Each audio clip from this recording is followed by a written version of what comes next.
Selamat pagi Bapak Ibu Saudara yang diberkati Tuhan. Puji Tuhan, kembali kita akan mendengarkan renungan firman pagi hari ini. Sebelumnya kita dengarkan pujian penyembahan kepada Tuhan.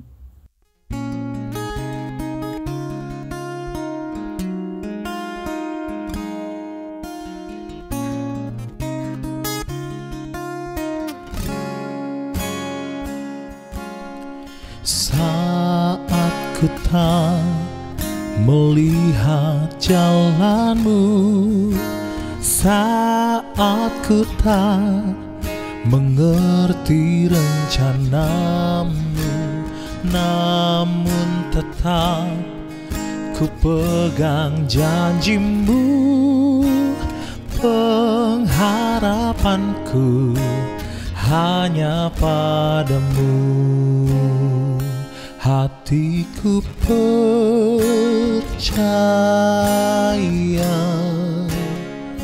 hatiku percaya, hatiku percaya, selalu ku percaya.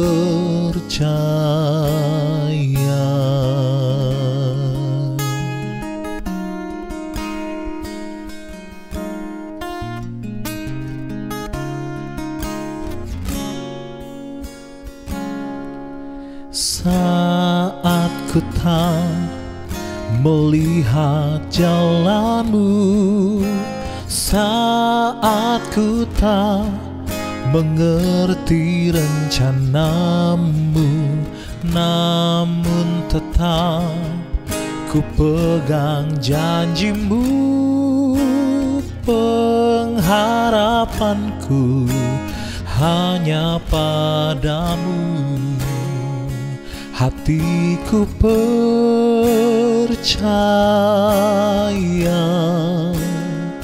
hatiku percaya,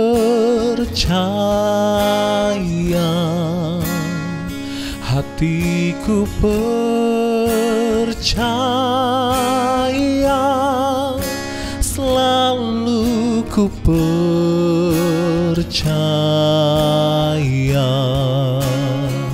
Lord, I will trust in you.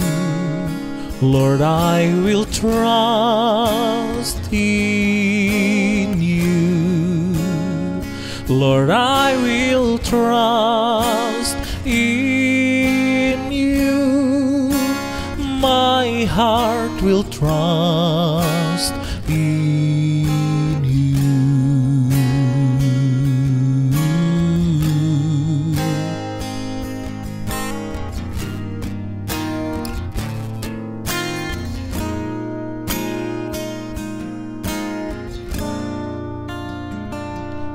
Hatiku percaya, hatiku percaya,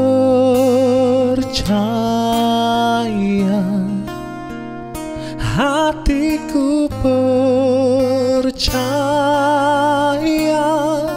selalu ku percaya.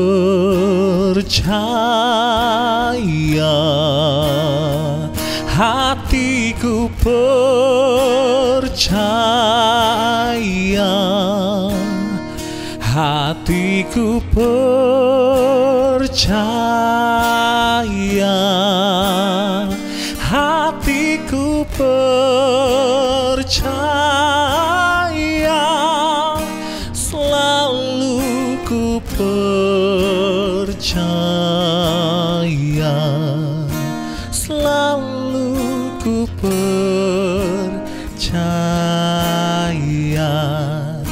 selalu ku percaya.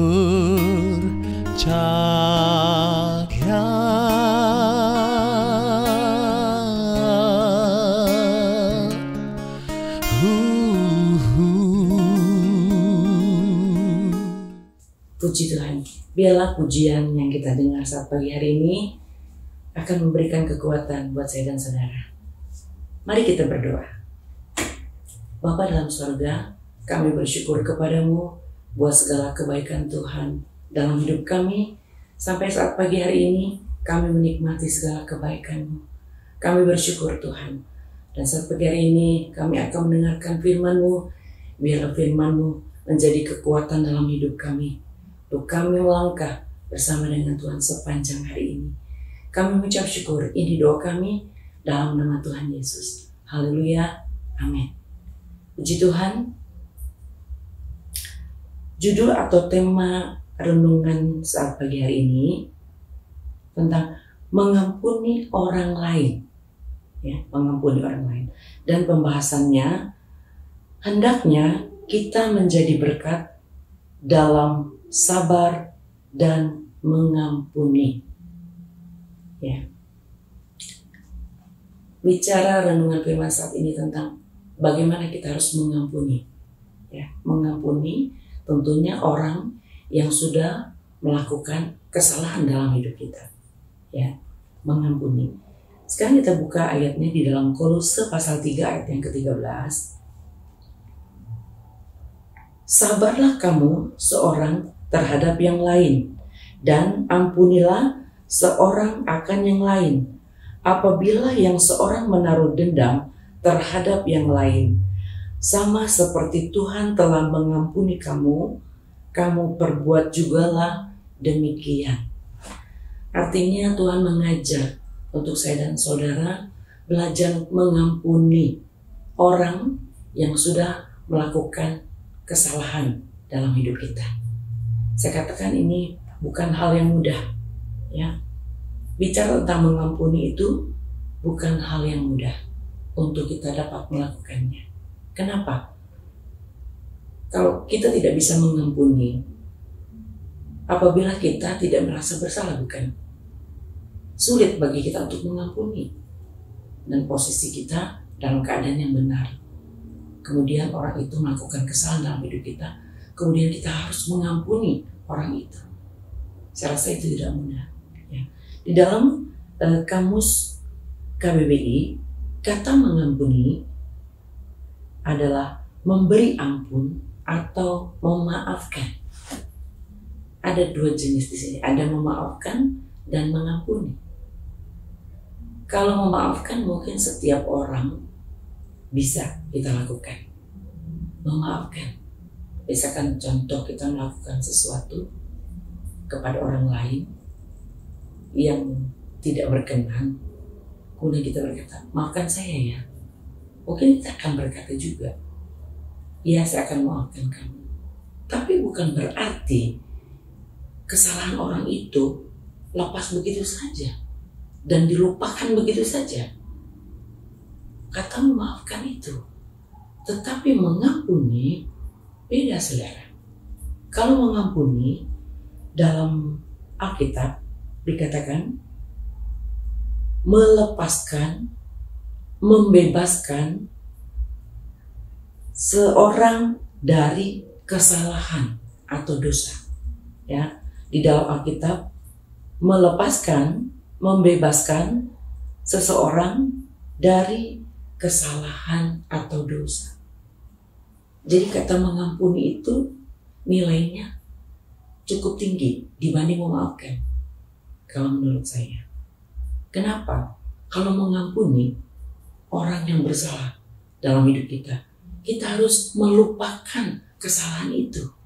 Kita harus membebaskan, artinya kita sudah tidak ingat lagi kesalahan orang itu. Sebesar apapun yang dia lakukan dalam hidup kita. Itu yang Alkitab ajarkan. Itu sebabnya kuncinya dalam Kolose 3 ayat 13. Yang pertama, kata pertama, sabarlah kamu seorang terhadap yang lain. Dibutuhkan kesabaran. Untuk apa? Untuk mengampuni orang yang bersalah dalam hidup kita. Memang sulit. Apalagi dalam posisi kita yang tidak bersalah. Terus kita mengampuni orang itu. Entahkah kita difitnah, entahkah dia melakukannya secara fisik menyakiti kita, entahkah menyakiti secara mental kita. Sulit, saudara. Tapi Alkitab saat pagi ini mengajar saya dan saudara, sabar terhadap yang lain. Saya waktu diberikan tugas untuk temanya seperti mengampuni orang lain, saya katakan, Tuhan, saya belum bisa. Tetapi firman Tuhan saat pagi hari ini mengajar saya secara pribadi untuk mengampuni orang yang melakukan kesalahan. Ya. Kita coba lihat satu contoh dalam Alkitab. Dalam Lukas 15 ayat yang ke-11. Ayat ini sudah tidak asing lagi. Ya. Lukas 15 ayat yang ke-11 tentang perumpamaan tentang anak yang hilang. Bapak Ibu Saudara bisa baca di rumah. Bagaimana si bungsu ini dia meminta hartanya padahal ayahnya belum meninggal. Dia meminta hartanya untuk dia bawa pergi. Tetapi apa yang terjadi pada waktu dia meminta harta itu, bagiannya dia menghambur-hamburkan. Artinya apa? Dia tidak menghargai pemberian bapaknya dalam kehidupannya. Sehingga dia seenak membawa dirinya, menghabiskan hartanya, menghambur-hamburkan. Ya, seolah-olah pemberian dari seorang bapak atau ayah tidak ada nilainya, tidak ada harganya, dan tidak dihargai. Tetapi apa yang dilakukan oleh seorang ayah, oleh seorang bapak, ketika anaknya pulang, ketika si bungsu pulang ke rumah dalam keadaannya gak karuan, mungkin sudah compang-camping, sudah tidak ganteng lagi, sudah kurus kering karena keadaan yang dia buat sendiri. Tetapi bapak pada saat dia melihat anaknya pulang dari kejauhan, dia mulai berjalan maju melangkah. Untuk apa? Untuk memeluk anak itu dengan penuh kasih sayang dan perhatian. Rasa sayangnya itu terhadap anaknya luar biasa. Padahal dia sudah tidak dihargai oleh anaknya. Tetapi hati seorang bapak, dia lakukan itu. Dia tidak ingat-ingat lagi apa yang anaknya lakukan. Si bungsu ini lakukan terhadap ayahnya. Dengan semena-mena dia meminta hartanya. Sehingga kita belajar bahwa seorang bapak, seorang ayah akan sangat mengasihi anak dalam keadaan apapun, dalam kesalahan apapun, dia sanggup mengampuni. Kenapa? Karena dia mempunyai kasih yang besar. Seperti Allah mengasihi saya dan saudara. Bagaimana pada waktu Yesus mau disalib ke Bukit Golgota dan orang-orang di sekitar melakukan Yesus secara hina, secara kasar, secara paksa. Dan harusnya itu menjadi tanggungan saya dan saudara. Tetapi Tuhan ganti. Tuhan memilih itu. Memilih jalan apa? Untuk mengasihi saya dan saudara. Dia menyelamatkan. Pada waktu itu terjadi, Yesus berkata, Bapa, ampunilah mereka, karena mereka tidak tahu apa yang mereka perbuat. Jadi betapa kasih Allah besar dalam kehidupan saya dan saudara. Mari saat pagi hari ini kita mau belajar kasih Allah yang besar. Begitu juga orang lain yang sudah melakukan kesalahan dalam hidup kita. Kita mau belajar mengampuni. Artinya apa? Bukan sekedar mengampuni, membebaskan, melepaskan kesalahan itu dari kehidupan kita. Puji Tuhan, saya kira percaya renungan firman ini boleh menjadi pelajaran dalam hidup kita. Menjadi anak-anak Tuhan yang mau mengampuni siapapun yang bersalah dalam hidup kita. Terima kasih buat renungan firman saat ini. Saya yakin boleh menjadi berkat. Sepanjang hari ini kita tidak tahu apa yang terjadi dalam hidup kita, tapi kita sudah dengar firman Tuhan bahwa kita harus belajar mengampuni. Puji Tuhan. Mari kita berdoa.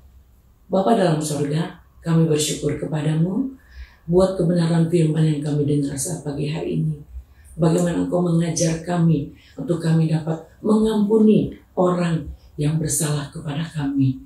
Tapi biarlah kasih Allah terus menjadi bagian dalam kehidupan kami, dan Roh Kudus yang akan menuntun terus langkah hidup kami untuk kami selalu berjalan sesuai dengan kehendak-Mu.